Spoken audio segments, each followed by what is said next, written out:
Alhamdulillah, syukurillah, wa'alaikumsalam, wassalatu wassalamu ala rasulillah wa ala alihi wa sahbihi wa mawala wa ba'd. Qala Allah ta'ala fi al-Qur'anil Karim, a'udzu billahi minasy syaithanir rajim.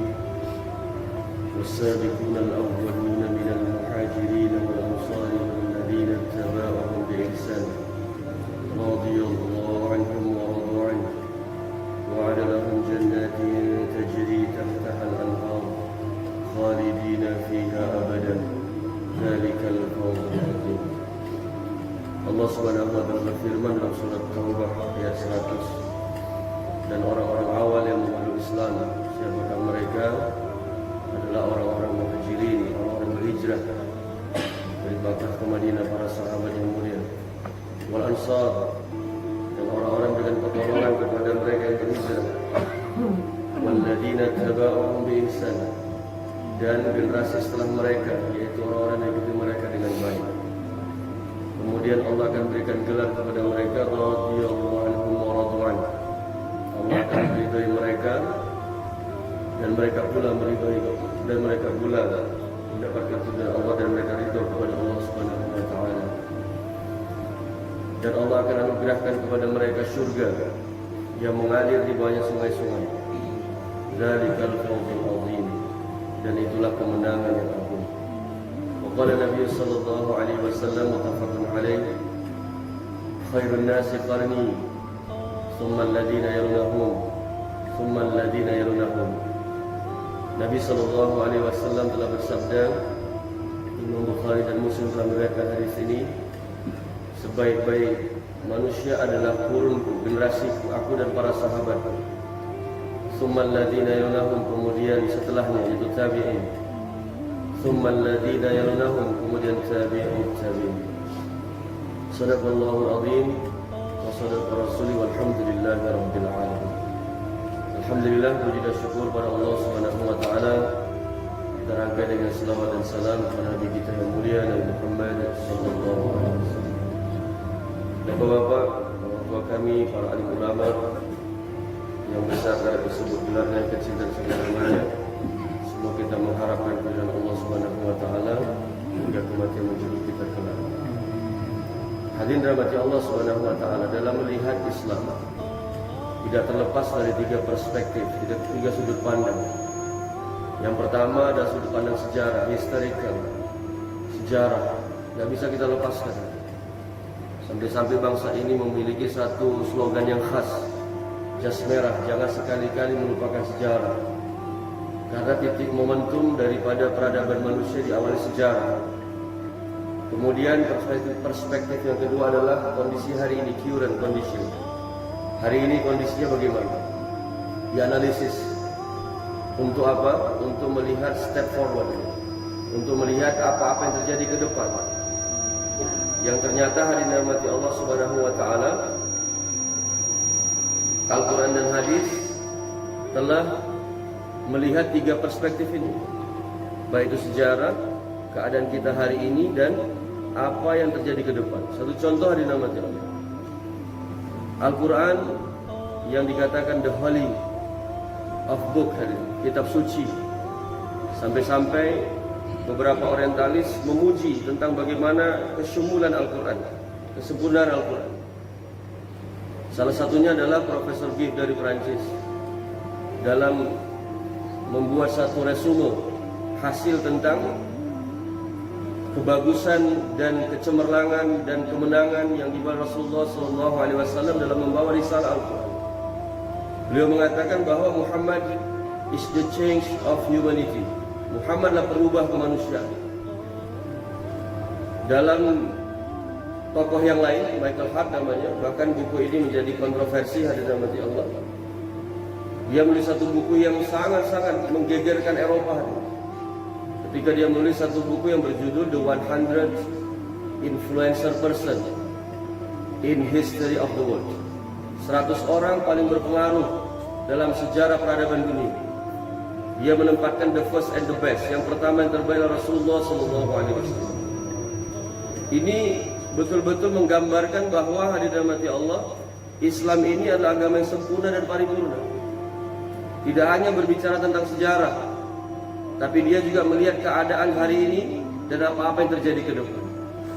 Maka hampir keseluruhan kitab kita yang mulia Al-Quran, yang semoga kelak anak-anak kita menjadi penghafal-penghafalnya di dalam Allah, karena sudah menjadi sebuah fenomena hari ini bahwa fenomena penghafal Quran ini menjadi sebuah keadaan yang begitu memotivasi orang-orang yang baru berhijrah.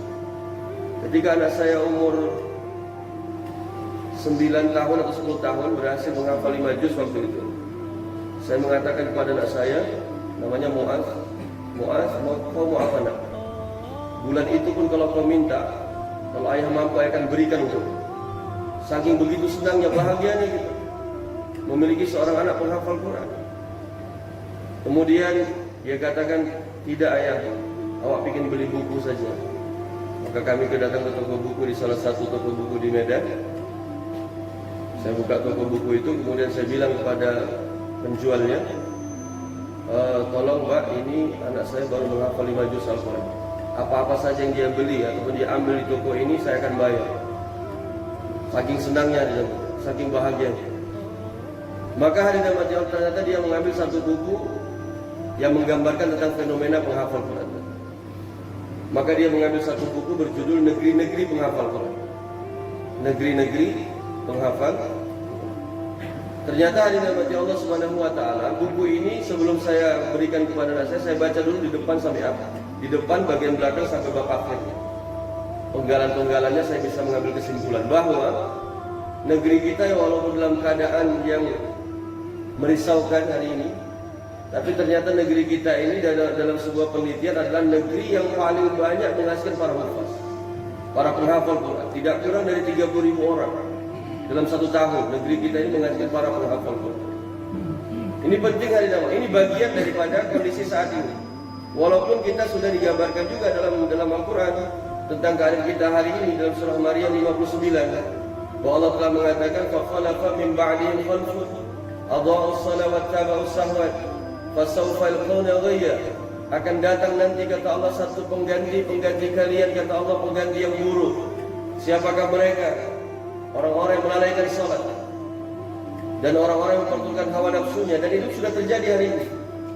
Kita melihat hari ini Allah, perkara salat ini sekarang sudah menjadi perkara yang begitu mudah ditinggalkan. Fasawfa yalqawna ghayya, maka Allah akan campakkan mereka di dalam ghayya. Ibnu Katsir menafsirkan ghayya adalah lembah di dalam neraka jahanam. Ternyata dalam neraka jahanam ada ghayya, ada lembah, titik terendah. Kamus Besar Bahasa Indonesia mengatakan, apa itu lembah? Lembah adalah titik terendah dari dua bukit, dua gunung. Titik terendahnya lembah. Maka ternyata neraka jahanam punya lembah, namanya ghayya. Bagi siapa? Bagi orang-orang yang melalaikan salat dan memperturutkan hawa nafsu. Maka hari ini Allah Subhanahu wa taala, ini sudah terjadi. Di sisi lain fenomena penghafal Quran, di sisi lain sudah terjadi.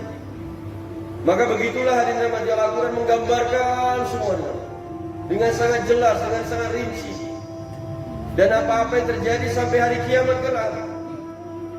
Kemudian hari ini Allah Subhanahu wa taala, setelah kita melihat Al-Quran dalam istinbat dalam hukum, dalam menentukan satu hukum dalam agama ini, ternyata istinbat hukum yang kedua adalah hadis Nabi sallallahu alaihi wasallam. Yang kita merujuk kepadanya, yang kita menjadikan qudwah, menjadikan Rasulullah sallallahu alaihi wasallam itu suri teladan bagi kita.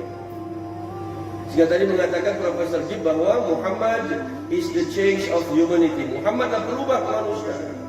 Tidak ada hari ini tokoh sehebat apapun yang pencapaiannya, prestasinya tidak yang melebihi prestasi yang ditorehkan oleh Rasulullah sallallahu alaihi wasallam. Bagaimana tidak hari ini Allah? Kejahiliahan sudah dalam titik kulminasi yang paling puncak. Sehingga Allah katakan dalam Al-Quran, kal an'am bal hum adall. Orang-orang jahil itu ada seperti binatang ternak, bahkan lebih sesat lagi hari. Tak berperadaban. Ka'bah yang dimuliakan, Ka'bah yang diagungkan, Ka'bah yang kita merindukan hari ini untuk berkunjung ke sana. Semoga Allah hantar semua kita ke sana. Walaupun dengan propaganda orang kafir ini berhasil meniadakan satu ibadah besar, ibadah haji. Nanti kelak kita bisa merangkak menjadi insyaallah. Gak perlu lagi ada nama Allah bagaimana mengharapkan sesuatu yang hari ini sudah diblokade saja. Maka hari ini Allah Subhanahu wa taala, Ka'bah yang dimuliakan, di dalamnya terjadi prostitusi hari ini. Jual beli, free sex, seks bebas. 360 patung berhala di dalamnya. Kemudian hari ini Allah, mereka menyembah Lata, Uzza, Manna, Hubal. Orang-orang saleh terdahulu yang mereka kultuskan untuk sebagai perantara berhala untuk beribadah kepada Allah. Sudah taraf kejahilannya itu dia di luar logika manusia dia. Anak-anak perempuan dibunuh. Kemudian hari ini di tengah kegelapan manusia itu minaz zulumati ilan nur, kata Allah. Nabi sallallahu alaihi wasallam telah berangkat membawa ini umat hari ini dari zulumat, dari kegelapan menuju cahaya. Maka kita bisa melihat bagaimana prestasi yang ditorehkannya. Maka hari ini tidak waktu yang lama, 23 tahun saja. Karena kurun umat ini, Imam Ahmad meriwayatkan hadis ini bahwa umat Islam ini akan dibagi menjadi 5 kurun. Yang pertama kurun nubuwah, masa kenabian 23 tahun saja. Kemudian Allah angkat ini masa kenabian seiring dengan musibah terbesar umat ini, yaitu sepeninggal Rasulullah SAW. Umat ini telah mendapatkan musibah terbesar. Bahkan Umar bin Khattab radhiyallahu anhu kehilangan kecerdasannya. Dia menghunus pedangnya. Siapa yang mengatakan Rasulullah wafat, kupenggal batang lehernya. Gak siap hari ini Allah, bagaimana keadaan umat ini tanpa Rasulullah SAW. Yang semoga kelak kita hari ini Allah dengan mengikuti jejak perjuangan hari ini, kita bisa dihidupkan nanti di surganya Allah Subhanahu wa taala bersama dengan Rasulullah sallallahu alaihi wasallam. Maka masa kenabian pun diangkat. Kemudian Allah gantikan dengan masa khilafah ala minhajin nubuwah. Khilafah di atas manhaj kenabian. Sering dalam kitab-kitab sejarah disebutkan dengan khulafaur rasyidin, khalifah yang rasyid, khalifah yang mendapat petunjuk dari Allah Subhanahu wa taala. Itulah 4 khalifah yang kita imani. Abu Bakar, Umar, Utsman, Ali radhiyallahu anhu. Masanya tidak lama juga, 30 tahun saja. 30 tahun. Kita bicara sejarah masih di sini. Kemudian ada nama Allah Subhanahu wa taala fase yang ketiga. Fase yang ketiga ada nama Allah Subhanahu wa taala bahwa umat ini kaum muslimin akan menghadapi yang dinamakan mulkan a'dhan. Raja-raja yang menggigit. Berbagai macam penafsiran tentang makna ini hari nama Allah. Ada yang mengatakan raja-raja yang menggigit ini walaupun sudah tidak ada manhaj nubuwah, manhaj khilafah, tapi di masa ini hari nama Allah para raja-raja Daulah Umayyah, Daulah Abbasiyah sampai ke Turki Utsmani hari nama Allah masih memegang Al-Quran dan hadis dalam menentukan hukum dalam bernegara. Maka hari nama Allah tanggal 3 Maret 1924 khilafah ini runtuh. Seiring ada seorang spionase Yahudi bernama Mustafa Kamal Ataturk menghancurkan Islam dari dalam. Sampai hari ini ada nama Allah tidak ada satu tanah di bumi ini yang mau menerima jasad-jasad. Saking buruknya prestasi hidup beliau ini. Jangan nanti kalau punya anak dikasih nama ini, Pak. Kalau Mustafa boleh, Pak. Tapi jangan dikasih nama Ataturk. Padahal dia tidak paham sejarah. Maka hari nama Allah Subhanahu wa taala 1924 runtuh ini khilafah. Kemudian masuk ke masa yang keempat. Mulkan Jabbariyan, raja-raja yang zalim. Kaum muslimin atau dunia ini hari nama Allah sudah dibagi-bagi menjadi beberapa negara bagian. Sehingga perlu paspor untuk bisa masuk ke satu negara. Ini cara orang kafir, Pak, memecah belah. Tidak lagi kepada satu rujukan khilafah. Maka hari nama Allah Subhanahu wa taala Winston Churchill, seorang koloni yang juga menjadi sekutu dalam menyerang negara kita ini hari nama Allah ketika perang dunia kedua Renaissance. Ya, orang-orang kulit putih, orang-orang Rom memenangkan peradaban waktu itu, kalah kaum muslimin hari nama Allah. Dia membagi-bagi wilayah Islam Jazirah itu, Pak, yang sudah direbut di masa kehadiran Umar bin Khattab itu seperti menulis sele-sele, Pak. Kalau bahasa kami itu sele-sele. Ini kita letak Irak di sana, ini kita letak Iran di sini, ini kita letak Bahrain di sana. Begitu sepelenya dia dinamati Allah. Kenapa dinamati Allah Subhanahu wa taala? Memang begitu fasenya sudah. Di fase yang keempat. Tapi jangan khawatir hari dinamati Allah Subhanahu wa taala, sehingga seorang mufti di Arab Saudi dalam kitabnya Al-Wala Al-Bara menjelaskan dalam hadis Nabi sallallahu alaihi wasallam, cukuplah kata Nabi, seseorang itu dikatakan mati dalam keadaan jahiliyah ketika tidak ada kerinduan tegaknya Islam di bumi ini hari ini. Sekarang tanya dalam hati bapak-bapak semua, sudah ada belum tidak kerinduan tegaknya Islam dalam hati kita? Sudah. Kalau tidak ada, kalau kita mati dalam keadaan demikian, kita mati jahiliyah. Kenapa di dalam hati? Semua orang beriman merindukan tegaknya Islam. Karena Islam ini adalah agama yang sempurna dan paripurna tadi.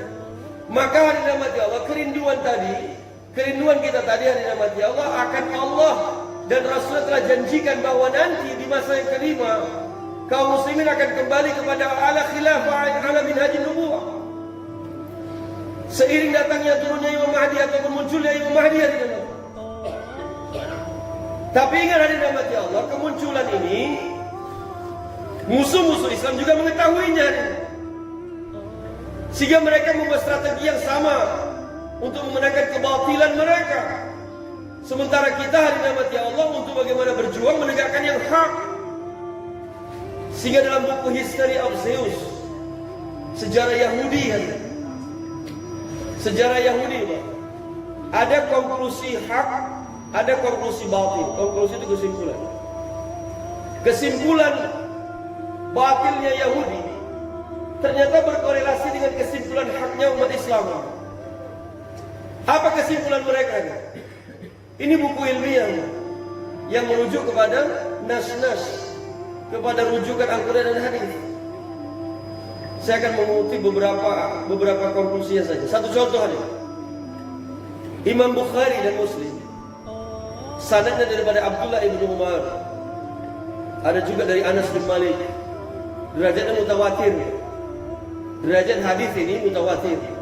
Mutawatir itu hari dalam hati Allah sudahlah dia sahih karena Bukhari dan Muslim muttafaqun alaih. Selevel di bawah Al-Quran ini, Pak. Kalau sudah mendengar Imam Bukhari, Imam Muslim, Bukhari yang asli, Pak, bukan Bukhari bahasa Al-Koncebi, Pak. Ini anak Koncebi, Pak. Ini Bukhari, Bukhara kan, Rusia. Saya waktu ke India 2010 jumpa dengan orang Bukhara. Dipegang-pegangnya janggut saya, Pak, sama orang Bukhara, orang Rusia, orang putih, Pak.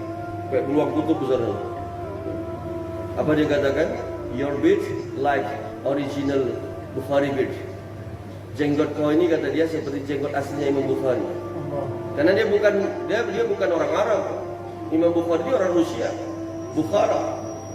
Tapi dia ditemani ibunya menunggang keledai, kitab-kitabnya ditaruh di atas punggung keledai. Mereka berjalan, Pak, menghabiskan seluruh harta untuk menuju Jazirah untuk mencari hadis Nabi Sallallahu Alaihi Wasallam.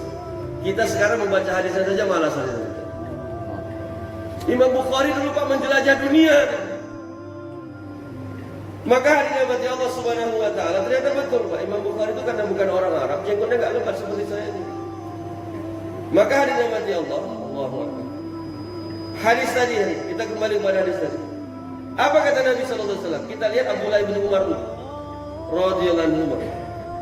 Abdullah bin Umar ini ada ipar Rasulullah.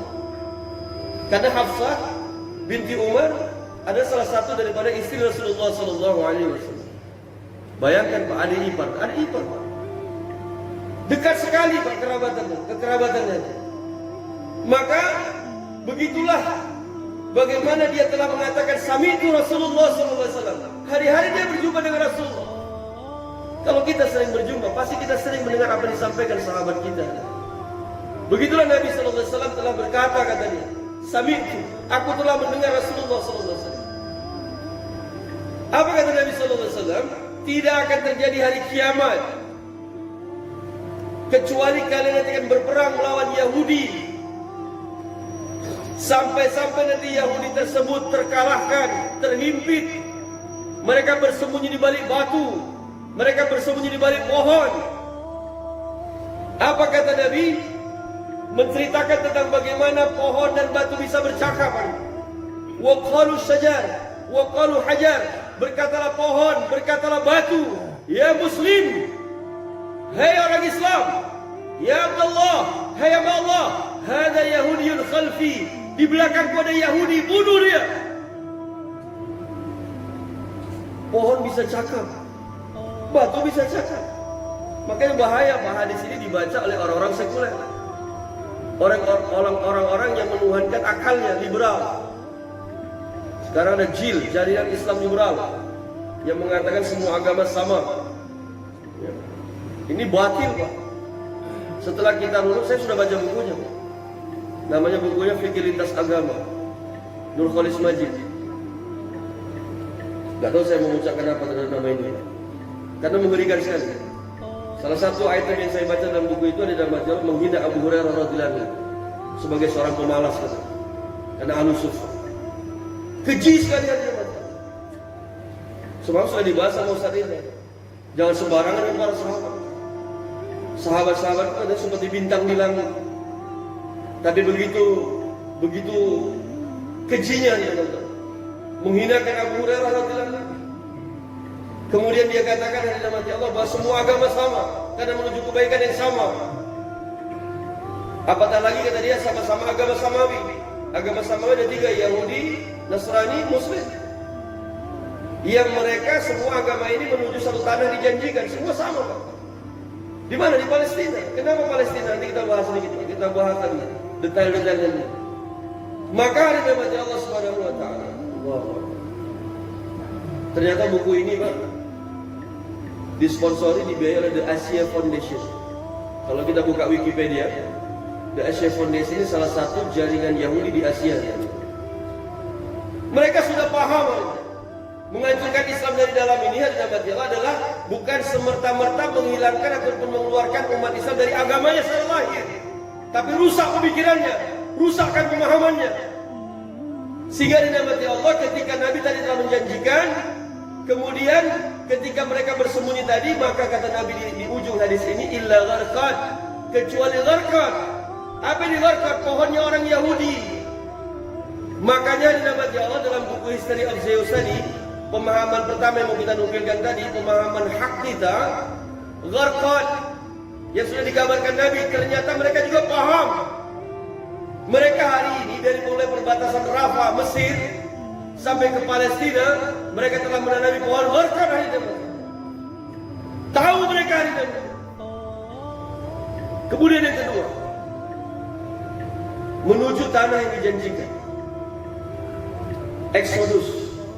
Exodus orang-orang Yahudi ke Palestina. Dari tahun 1948 ketika disepakati dalam konsensus PBB yang dimiliki Allah bahwa dibagi menjadi 2 negara, Israel, Palestina. Allahu Akbar. Ini awal kehancuran.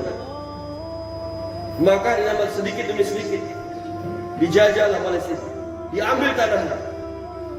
Sampai hari dalam pemetaan itu pada tahun 1948 sampai hari ini hanya tinggal sepersekian kecil saja tanah orang Palestina terusir dari negerinya sendiri. Padahal mereka dulu ada bangsa yang terusir dari Jerman. Adolf Hitler menghabisi orang Yahudi. Kemudian hari mereka terusir menggunakan kapal-kapal merengek-rengek kepada orang Palestina. Kasihlah tanah kalian kami untuk kami sedikit saja. Kami numpang sajalah. Rupanya Yahudi ini Pak, memang bangsa yang bandel, laknatullah alaih. Mereka dilaknat Allah hari ini. Maka di nama Allah Subhanahu wa taala, mereka telah eksodus. Tapi ingat hari nama Allah, pemahaman batil mereka seakan-akan mereka memenangkan tanah Palestina. Padahal hari nama Allah mereka menuju kubur mereka masing-masing. Mereka tidak dibantai di sana hari nama Allah. Dalam satu perang yang besar, jumhur ulama mengatakan bahwa peperangan ini dinamakan Al-Malhamah Kubra, perang dunia ketiga, peperangan yang besar antara kita dengan orang Yahudi. Yang tadi dikatakan bahwa sampai mereka bersembunyi di balik batu, bersembunyi di balik pohon, pohon bisa cakap, batu bisa cakap. Ibnu Hajar Al-Asqalani dalam kitab Fathul Bari mengatakan dalam menafsirkan hadis ini bahwa tidak ada satu tempat persembunyian yang aman bagi orang-orang Yahudi. Habis kok yang ini. Kita habis. Tinggal sekarang bagaimana persiapan hari ini. Ini rangkaiannya mau kita bahas. Apa keterkaitan dengan usaha nubuah ini? Jadi bapak-bapak, kalau tidak berangkat hari ini merugikan sekali hari ini. Kita masih belum yakin Pak tentang bagaimana perspektif di sudut pandang apa yang terjadi ke depan. Tadi malam sudah dikatakan, kita nggak tahu Pak tahun depan ada lagi jur atau tidak. Ini bahasa yang sederhana, tapi begitu mengikat kita hari ini. Kalau nggak berangkat hari ini, mau kapan lagi hari ini? Ini perspektif. Jadi orang yang cerdas itu Pak, dia senantiasa melihat sejarah, dia berpikir kerisauan hari ini, dan dia berpikir bagaimana ke depan. Saya kalau nengok anak saya umur 2 tahun hari ini, menangis terkadang Pak. Apa yang terjadi dengan keadaanmu nanti di masa-masa akhir zaman di depan sana? Sedangkan kita hari ini begitu mengerikan, yang dikatakan Nabi pagi beriman, sore bisa kafir. Ya kan, sore beriman, pagi dia bisa kafir kembali. Na'udzubillah. Jadi hari ini Allah Subhanahu wa taala. Ini kabar dari Nabi sallallahu alaihi wasallam. Kemudian pemahaman batin mereka yang berikutnya yang ada korelasi dengan keadaan kita hari ini. Dan ini yang terakhir yang saya ucapkan dari 3 bagian. Walaupun ada 5 sebenarnya, tapi terlalu panjang kita coba. Hanya item-item pokoknya saja. Yang terakhir, yang ketiga,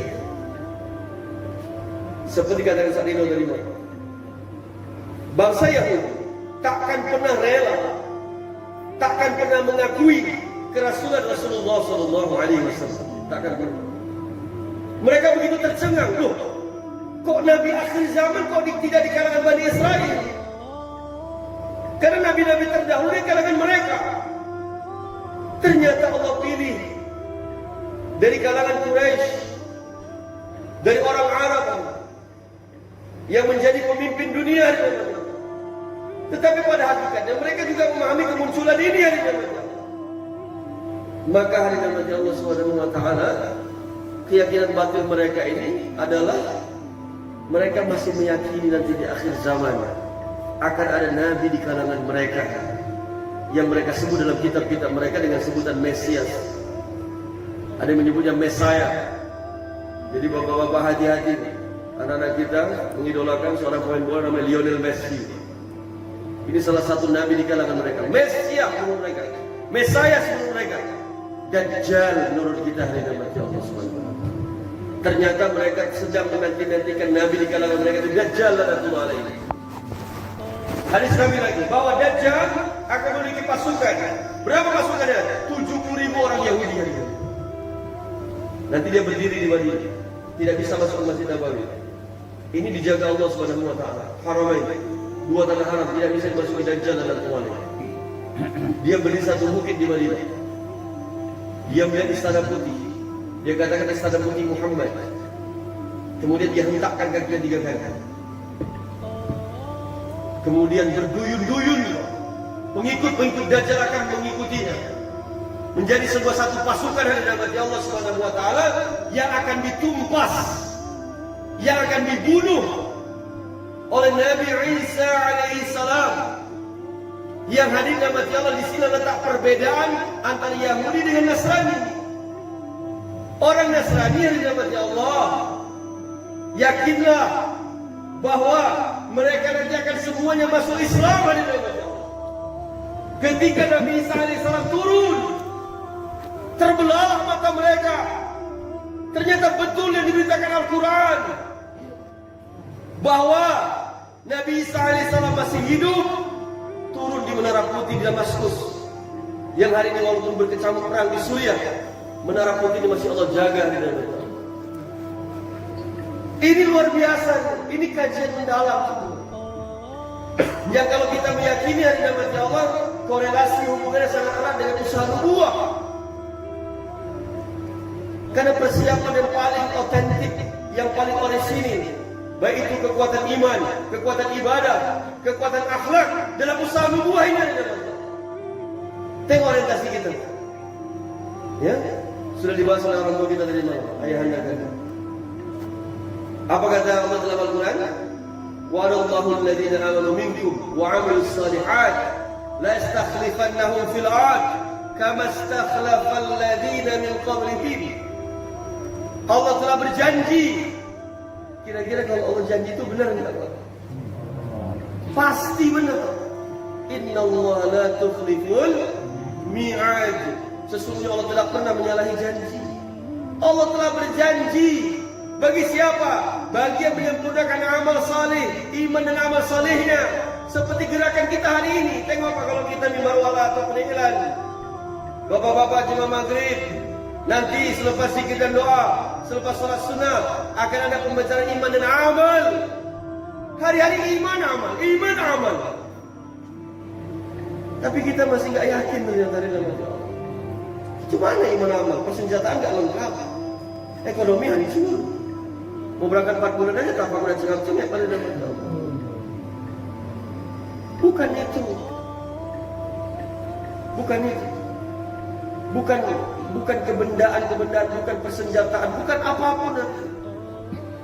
Kita masih ingat ada dalam kitab Al-Bidayah wa Nihayah karya Ibnu Katsir digambarkan tentang bagaimana satu jamaah, satu barikade perang dipimpin oleh Sa'ad bin Abi Waqqas radhiyallahu anhu. Ketika itu terjadi suksesi kepemimpinan, ada satu pergantian panglima perang yang sebelumnya Khalid bin Walid. Umar bin Khattab melihat fenomena peperangan digunakan Khalid. Perang Khalid bin cerdas. Khalid bin Walid bin cerdas, menjadi seorang sahabat yang memang ahli strategi perang. Tapi ketika Umar bin Khattab khawatir akan terjadi perubahan keyakinan kepada umat waktu itu, dia khawatir seakan-akan nanti peperangan dimenangkan Khalid. Tidak, sekali-kali tidak. Peperangan dimenangkan oleh Allah. Maka dicopot Khalid dari jabatannya. Tapi Khalid juga akidahnya lurus, keyakinannya benar. Apa kata dia? Aku berperang bukan untuk umat, aku berperang untuk Allah. Mau jadi panglima, aku mau jadi amir, aku mau jadi makmur, aku siap. Jadi hadirin rahmatnya Allah Subhanahu wa taala digantikan Sa'ad bin Abi Waqqas. Tidak kalah hebatnya. Salah satu as-sabiqun al-awwalun, orang awal memeluk Islam, Sa'ad bin Abi Waqqas. Maka seketika mereka dikirim untuk menaklukkan Persia. Ya? Di zaman kekhalifahan Umar bin Khattab, Persia, negeri adidaya, salah satu negeri adidaya selain Rum, Persia. Ini dua negeri adidaya. Ya? Ketika alhamdulillah Allah kasih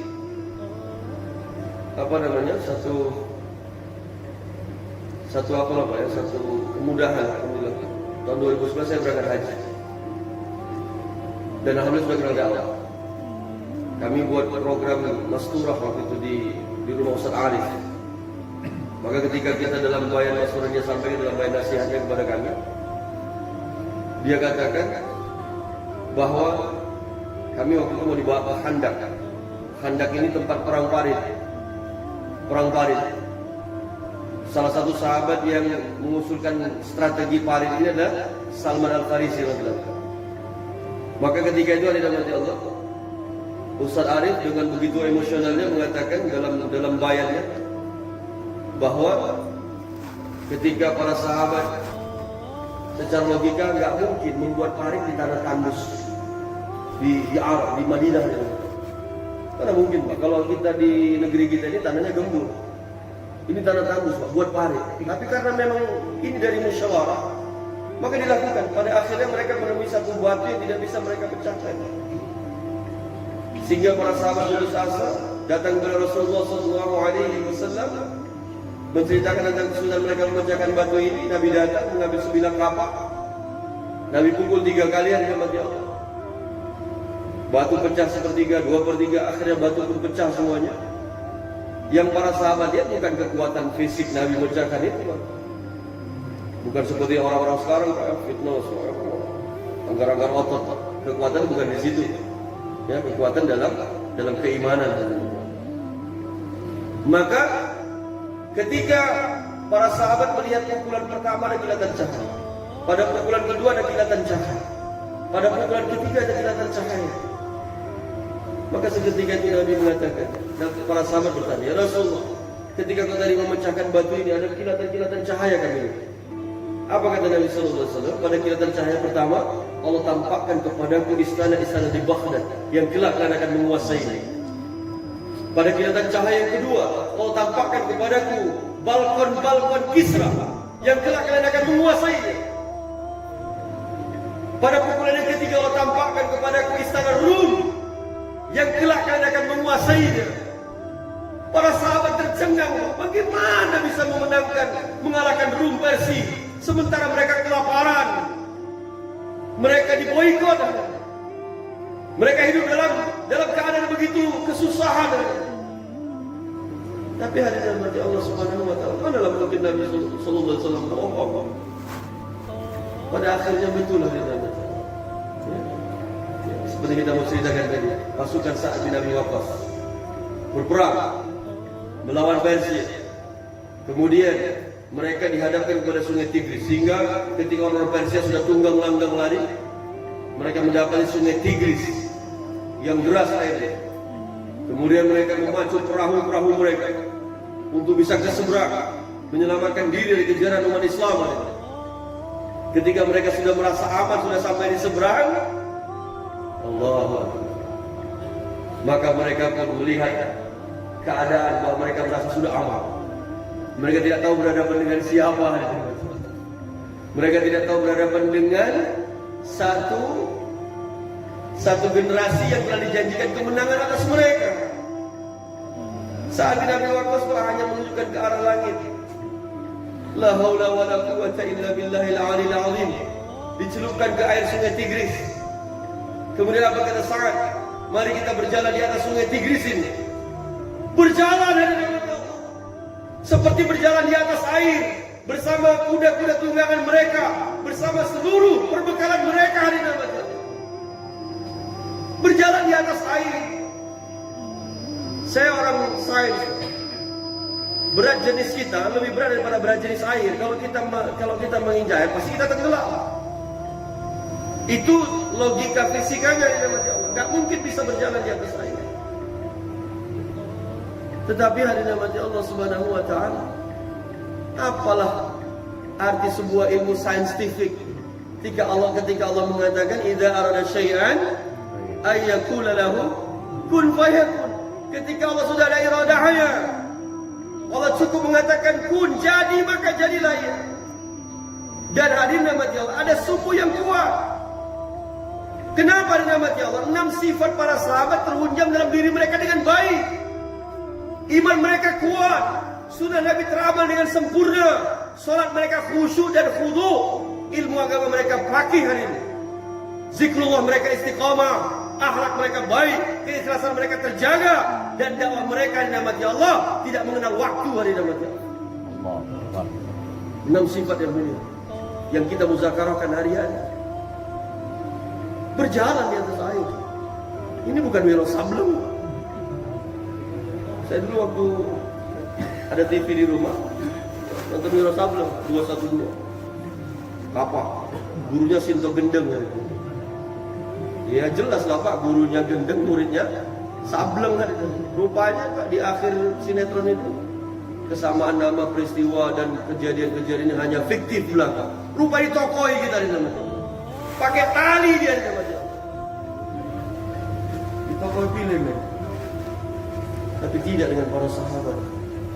Ini dimaktubkan dalam kitab ada. Kalau bapak-bapak nggak percaya, datang ke rumah saya supaya kita tunjukkan. Atau siapa orang-orang liberal, orang sekuler? Mana mungkin Ustaz, dia coyo katanya. Karena orang sekuler liberal ini melihat dengan mata telanjangnya.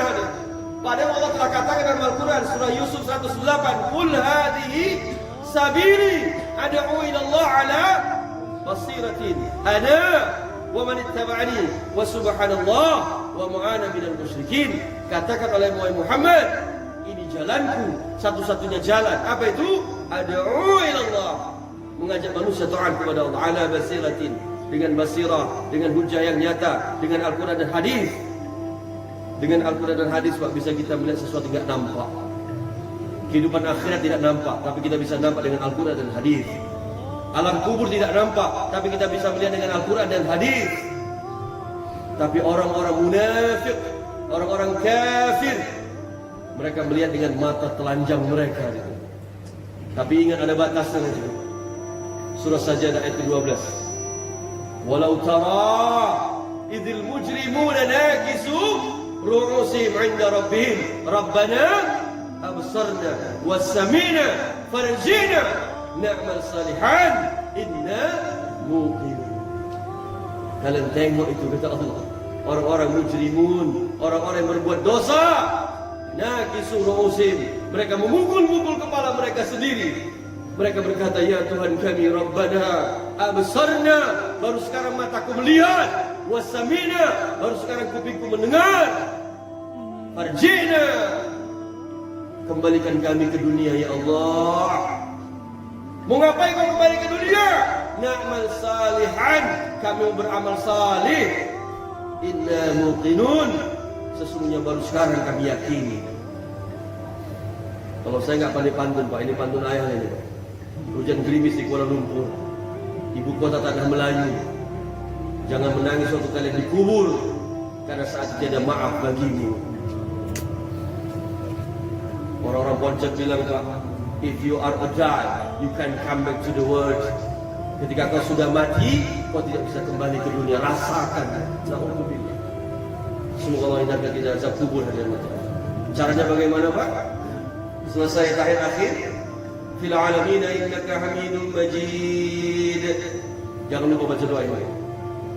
Allahumma inni a'udzubika min adzabi jahannam wa min adzabil qabri wa min fitnatil mahya wal mamat wa min syarri fitnatil masihid dajjal. Ada dajjal di situ. Doa perlindungan pada dajjal. Jadi hadirin Allah Subhanahu wa taala, jelas sekali Islam itu. Jadi kalau misalnya kita belum yakin, Pak, memang betul-betul masih tertutup lah hidayah itu.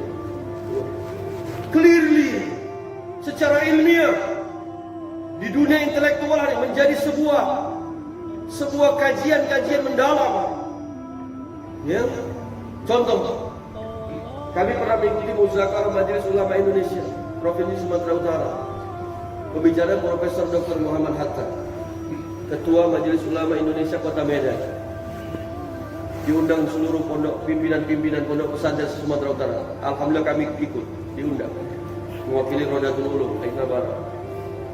Maka ketika itu kami hadir mendengarkan Karguzari, laporan. Dia baru pulang dari 2 negara Eropa, Jerman dan Spanyol. Dia menceritakan tentang aktivitas dia di sana. Dalam rangka apa beliau ke sana? Meneliti tentang perkembangan Islam di sana. Perkembangan Islam di benua Eropa. Nanti kita akan korelasikan dengan hadis Nabi juga. Perkembangan Islam di Eropa dengan kabar dari Nabi Sallallahu Alaihi Wasallam. Ada 14 abad yang lalu Nabi sudah menggambarkan. Maka hadis Allah, apa dia katakan? Ada satu pengalaman yang sangat monumental bagi saya katanya.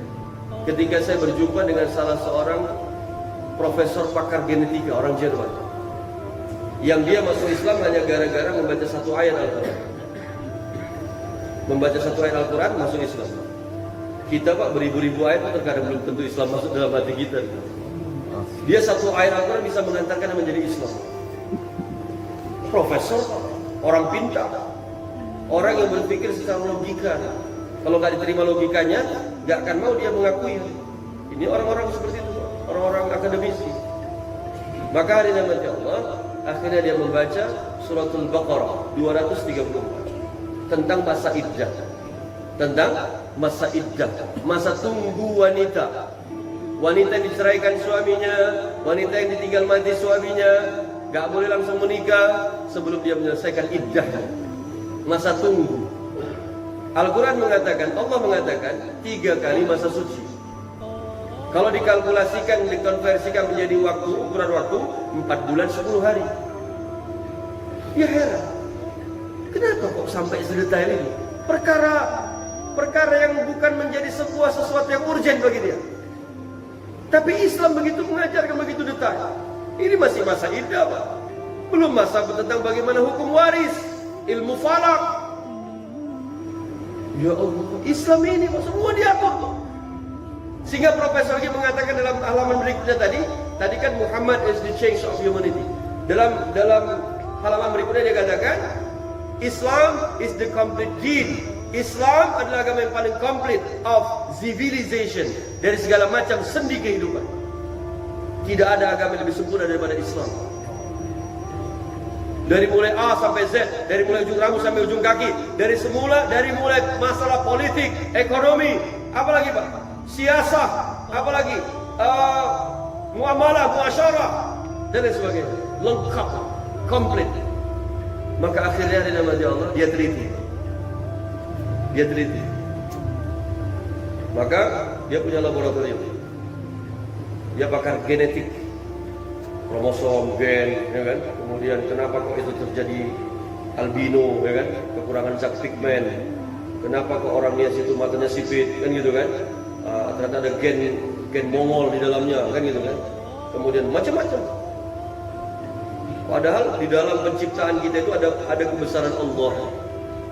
Coba Pak, di antara kita ini Pak, walaupun kami sama ayah nih, Pak, walaupun satu darah, ya kan? Mungkin enggak malah mirip kali Pak wajahnya. Karena saya ngambil dari ibu saya Pak, ibu saya orang India Pak. Pandai ayah saya cari istri Pak, memperbaiki keturunan katanya.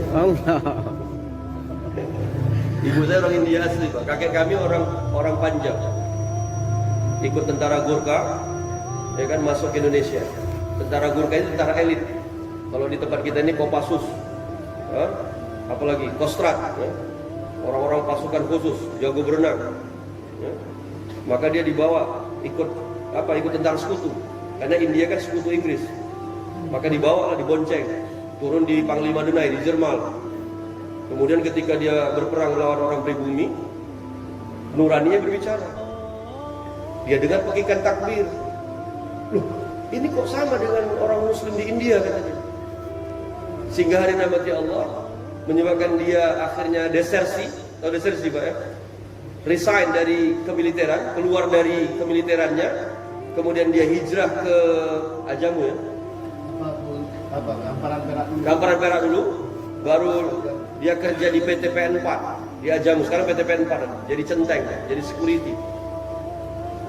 Akhirnya dia di Gamparan Perak sudah masuk Islam, lahir menikah dengan Boru Harahap, dirahmati Allah, lahirlah ibu saya. Dan alhamdulillah dirahmati Allah, menurut pengaku, saya tidak pernah berjumpa dengan beliau. Semoga Allah merahmatinya. Dia bisa mengucapkan kalimat la ilaha illallah di ujung akhir hayatnya. Allah beri keutamaan. Jadi hari dirahmati Allah Subhanahu wa taala.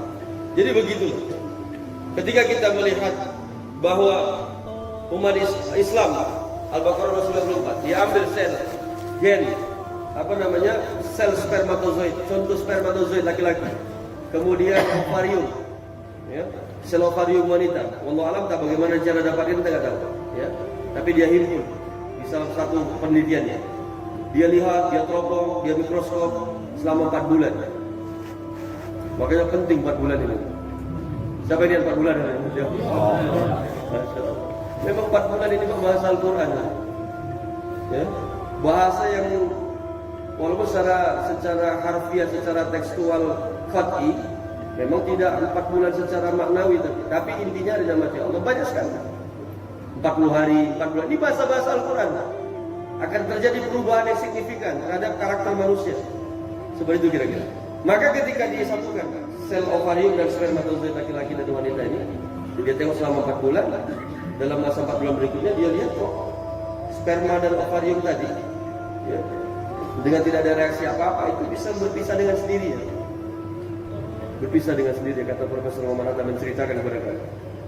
Maka itu belalaknya amazing, ini luar biasa katanya, ya. Jadi akhirnya di dalam Allah terbuat satu kesimpulan bahwa Al-Quran benar. Kenapa ada masa iddah? Ternyata di dalam Allah Subhanahu wa taala ingin membersihkan seorang wanita dari bekas-bekas suaminya yang lama. Maka di dalam ketika sudah selesai masa iddahnya, dibawa air darah haid yang dia keluarkan 3 kali masa suci, maka bekas-bekas sperma suami yang lama itu sudah hilang. Dia siap menerima sperma yang baru. Tidak ada percampuran nasab dalam Islam. Akhirnya hari dirahmati Allah Subhanahu wa taala, dengan menangis Profesor Muhammad Hatta mengatakan, pakar genetika profesor itu masuk Islam, la ilaha illallah. Lalu dia ucapkan dengan begitu, membenarkan peristiwa ini. Muhammadur Rasulullah. Satu ayat saja.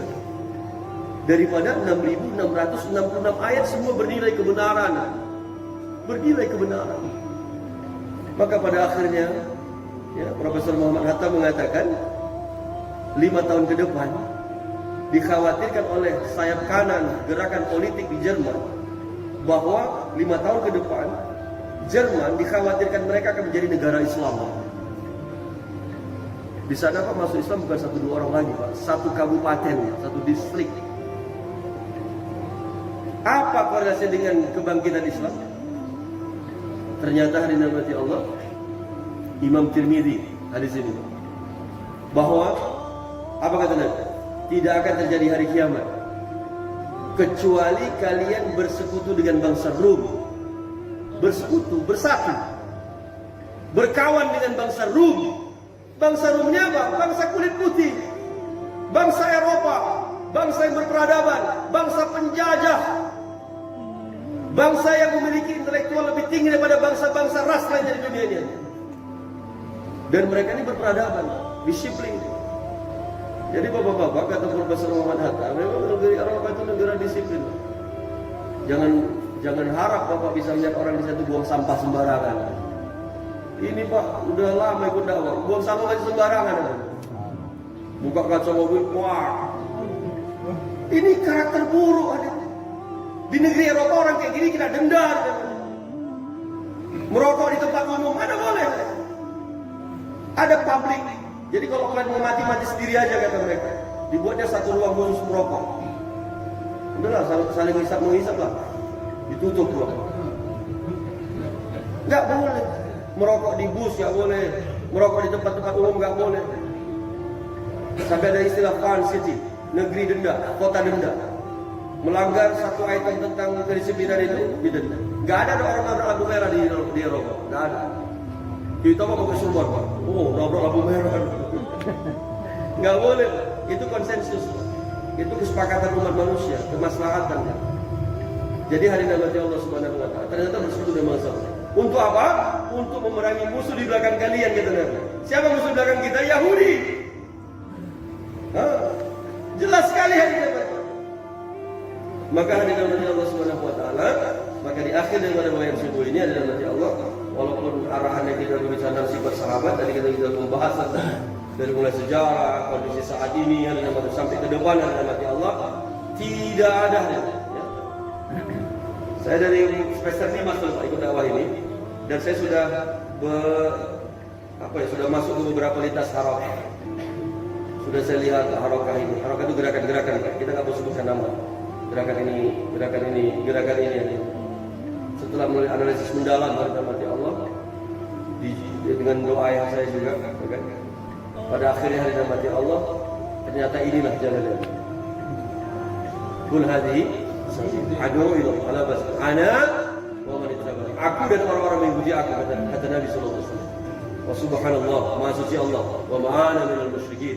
Dan aku bukan berbuat orang-orang berbuat kemusyrikan. Jadi hari dirahmati Allah Subhanahu wa taala, maka kita ini di istikhlasan ulama dari beberapa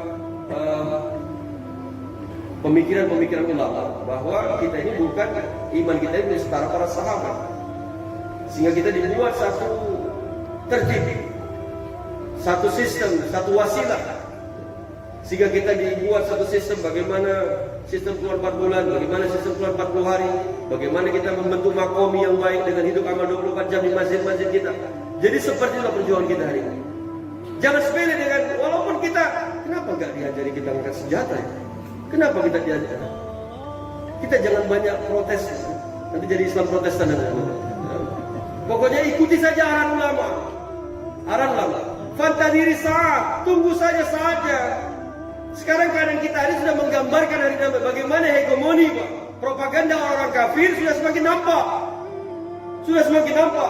Maka tidak ada cara lain.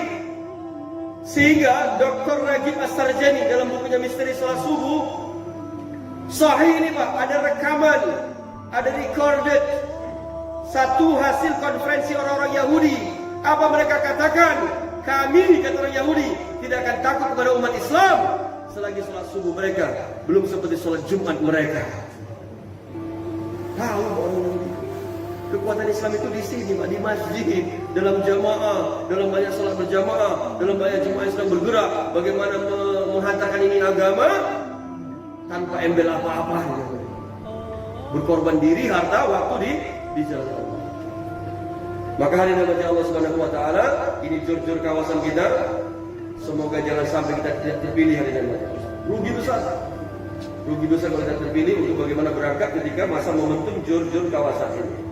Semoga hari ini Allah kita dimatikan dalam dakwah dan kita berniat dakwah sampai mati. Karte-karte marnahi marti karena ye zindagi nehihe, ye zindagi jumidari. Apa artinya Ustaz? Enggak tahu katanya ayat. Jadi hadirat Allah Subhanahu wa taala, maka untuk itu mari kita betul-betul berdoa kepada Allah. Ini malaikat berganti shift malam berganti kepada malaikat siang. Diijabah doa ini, mari kita sempurnakan zikir pagi petang kita. Kemudian kita doa kepada Allah agar Allah istiqomah dengan dakwah. Demikian kalau saya menampun, mari kita saling maafkan. Subhanallah bihamdihi, subhanallah bihamdihi. Asyhadu an la ilaha illa anta, astaghfiruka wa atubu ilaik. Assalamualaikum warahmatullahi wabarakatuh.